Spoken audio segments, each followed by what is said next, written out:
आगामी विधानसभा निवडणुकीतही महाविकास आघाडीसोबत कार्य करीत राहणार असून जिल्ह्यातील यवतमाळ, पुसद तसेच उमरखेड विधानसभा मतदारसंघावर राष्ट्रवादी काँग्रेस शरदचंद्र पवार पक्षाचा दावा आहे।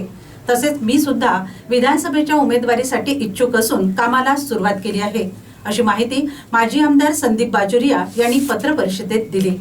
तर शहरासह जिल्ह्यात झालेल्या कामात कोण किती टक्केवारीत आहे, तर झालेला भ्रष्टाचार तसेच पालकमंत्री संजय राठोड, आमदार मदन येरावार, माजी मंत्री मनोहर नाईक, इंद्रनील नाईक यांच्याबद्दलही माजी आमदार संदीप बाजोरिया यांनी तोंडसुख घेत आरोप प्रत्यारोप केला। तर बघूयात काय म्हणाले संदीप बाजोरिया। लोकसभेच्या निवडणुकीत आपल्या विदर्भासहित महाराष्ट्रात महाविकास आघाडीला एक असं गवगवीत भरभरीत यश मिळालेलं आहे। तर परत महाविकास आघाडीच्या अशा पद्धती झालेल्या आहेत। त्या अनुषंगाने आम्ही एक जिल्ह्याने असं आता ठरवलेलं आहे की देशभरात जिल्ह्यात सुद्धा महाविकास आघाडी म्हणूनच काम करायचं। आम्ही यवतमाळची जागा सुद्धा मागितलेली आहे, पुसदची मागितलेली आहे आणि उमरखेडची मागितलेली आहे। दारवा आणि पुसद आमच्या याच्या वाट्यात होती। आता 3 पक्ष आहे जिथे ज्याचं बलाबल वरचे लोक ठरवतील त्या अनुषंगाने आता तिथं काम होतं नाही। त्यांचं काम करायचं ठरवलं होतं। महायुतीचं 100% काम करायचं मी ठरवलं होतं, त्यांना पाठिंबाही दिला होता मी। परंतु कारण त्याचं कारण असं होतं की संजय देशमुखांनी जे काही आमच्या राष्ट्रवादीची गरज नाही ते आमच्या प्रदेशच्या नेत्यांना, प्रदेशाध्यक्षांना, आदरणीय सुप्रियाताईंना, पवार साहेबांच्या कानात घातलं होतं। तर तो वैयक्तिक माझा होता, म्हणजे राष्ट्रवादी म्हणून पूर्ण राष्ट्रवादी माझ्यासोबत म्हणजे जे महायुतीत होती असं नाही। त्याच्या देवानं नंतर सरकृती दिली आणि संजय देशमुखच काम केलं। तुम्ही कॅन्डिडेटला विचारू शकता कोणाचं काम केलं म्हणून। पहिले मी त्याचं काम करण्याचं 100% जाहीर केलं। शेवटी जे काही मला मानणारे जे काही माझे विचारक समर्थक जे होते त्यांना संजय देशमुखच काम करायला लावलं। त्याची पावती संजय देशमुखांनी दिली। कारण कसं होतं, आता इथं जिल्ह्यात आदिवासी पालकमंत्री आहे, ते अत्यंत स्वच्छ, प्रामाणिक आणि एवढे चांगले असल्यामुळे त्यांना इथे खेचता आलं नाही।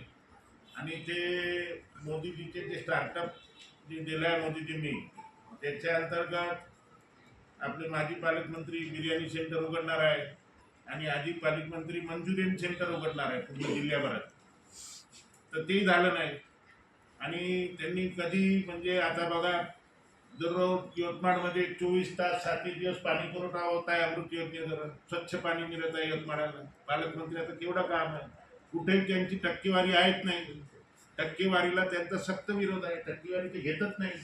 विना टक्केवारी रस्त्यावर रस्ते बांधतात, रस्ते बांधल्यानंतर ते परत खोदतात। कचऱ्याचं झालेलं आहे। आम्ही तर ठरवलेलं आहे यावेळी आमच्या विचाराचा आमदार इथं यवतमाळ विधानसभेत निवडून आल्यानंतर जर कचरामुक्त यवतमाळ करू, इंदोरसारखं स्वच्छ शहर बनवू, स्वखर्चानं कचरा उतरायची व्यवस्था करू। 2004 पासून मनोहर नाईक स्वतः किंवा दुसऱ्याला निवडून आणण्यासारखा नेता नाही आहे। 2004 मध्ये तो भवनागाडीपासून पराभूत झाला पुसद वाशिममध्ये।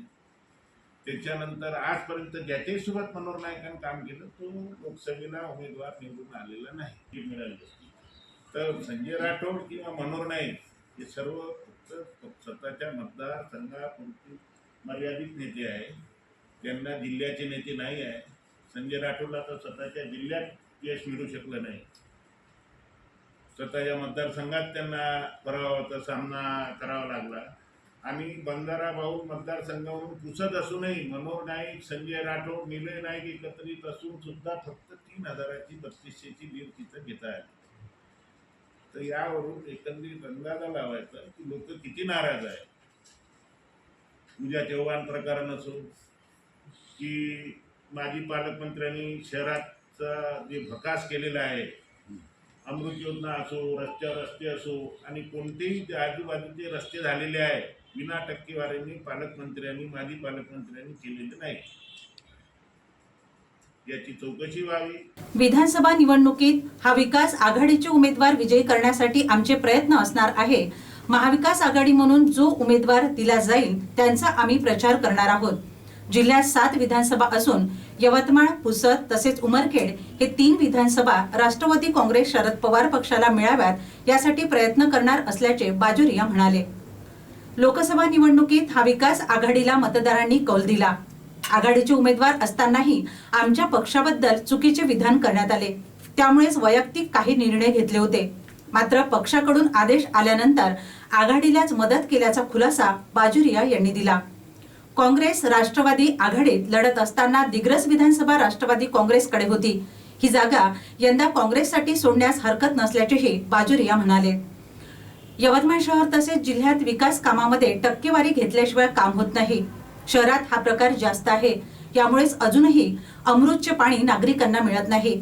रस्त्यावर रस्ते केले जात असून शहराचा विकास होण्याऐवजी भकास होत आहे। महायुतीच्या उमेदवार सक्षम असूनही केवळ आजी माजी पालकमंत्र्यांमुळे युतीचा पराभव झाल्याचा आरोपही माजी आमदार बाजुरिया यांनी केला।